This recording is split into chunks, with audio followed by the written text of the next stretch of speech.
Extrait numéro 26. Je suis. En vérité, je vous le dis, avant qu'Abraham fût, je suis. C'est par cette parole jugée scandaleuse, car elle reprenait la définition qu'avait donnée Dieu à Moïse de ce qu'il est lui-même, que Jésus conclut l'une des altercations qu'il eut avec un groupe de bien-pensants dans le temple de Jérusalem.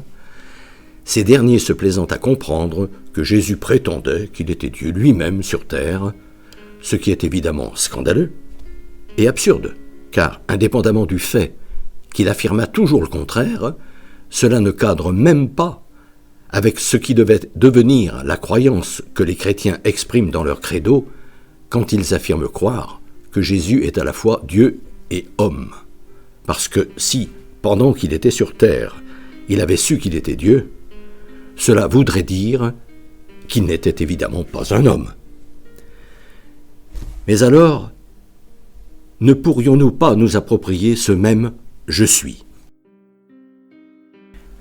Et si j'osais me dire, sans évidemment me prendre pour saint comme l'était Jésus, que moi, comme nous tous, je suis appelé à devenir quelqu'un de tellement lucide que je puisse un jour affirmer, en pleine conscience, me regardant moi-même comme si j'étais l'un de ces merveilleux insectes qu'observe un entomologiste, je suis.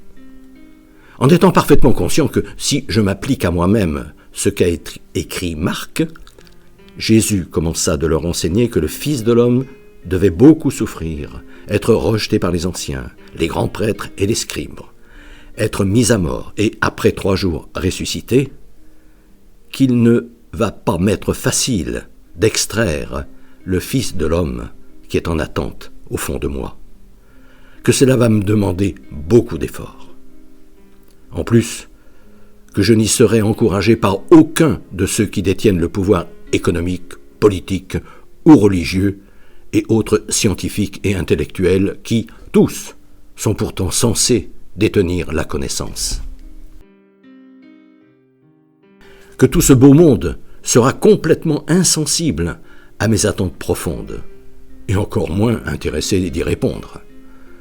Autant de réactions, ou plutôt de non-réactions et d'indifférence, qui vont peut-être me conduire au désespoir, m'amenant peut-être à me demander si Dieu lui-même ne m'a pas abandonné. La certitude me laissant malgré tout entrevoir que, si je persévère, ces rejets sont le chemin qui conduit à la vérité et à la vie, cette vie à laquelle, depuis les origines, notre Créateur nous destine.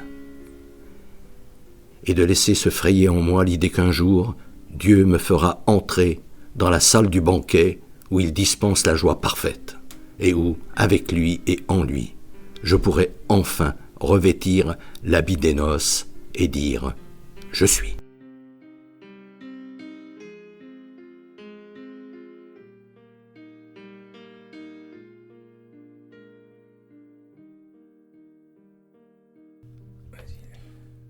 Depuis des années, environ 1 fois par mois, j'envoie une lettre d'information spirituelle à tout mon carnet d'adresses. Le thème du moment est, depuis janvier 2019, « Être chrétien, ça veut dire quoi ?» Si ce sujet vous intéresse, n'hésitez pas à me transmettre votre mail, en vous contentant d'indiquer auditeur YouTube, vos noms et prénoms, et éventuellement votre numéro de téléphone si vous souhaitez me parler.